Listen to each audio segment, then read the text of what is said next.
frozen stream. It was the close of winter, and his fire was almost out. He appeared very old and very desolate. His locks were white with age, and he trembled in every joint. Day after day passed in solitude, and he heard nothing but the sounds of the tempest sweeping before it the new fallen snow. One day, as his fire was just dying, a handsome young man approached and entered his dwelling. His cheeks were red with the blood of youth, his eyes sparkled with life, and a smile played upon his lips. He walked with a light and quick step. His forehead was bound with a wreath of sweet grass in place of the warrior's frontlet, and he carried a bunch of flowers in his hand. "Ah, my son," said the old man, "I am happy to see you. Come in, come, tell me of your adventures and what strange lands you have been to see. Let us pass the night together.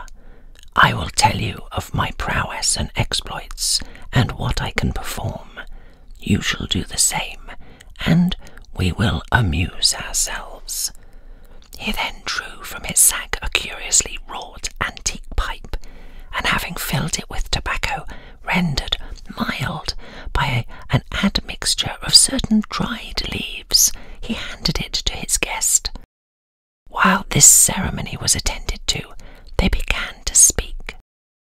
"I blow my breath," said the old man, "and the streams stand still.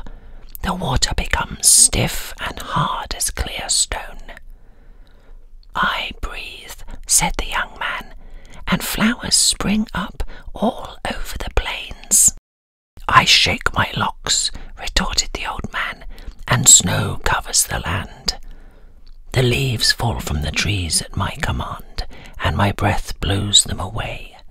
The birds rise from the water and fly to distant land.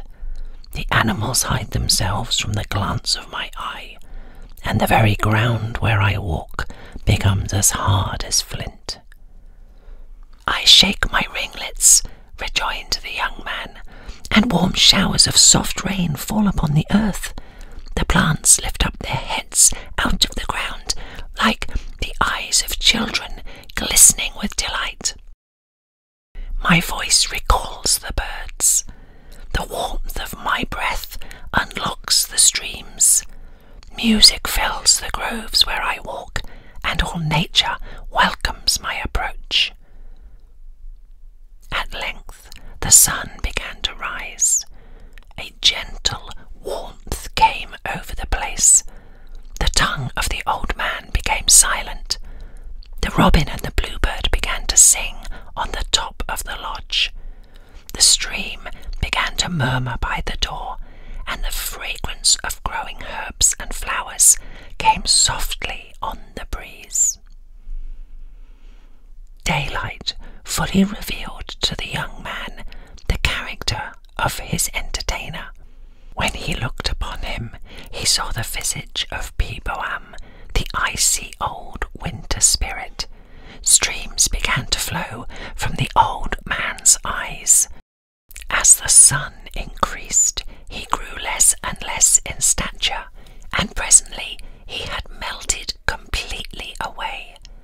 Nothing remained on the place of his lodge fire but the miscondeed, a small white flower with a pink border, which the young visitor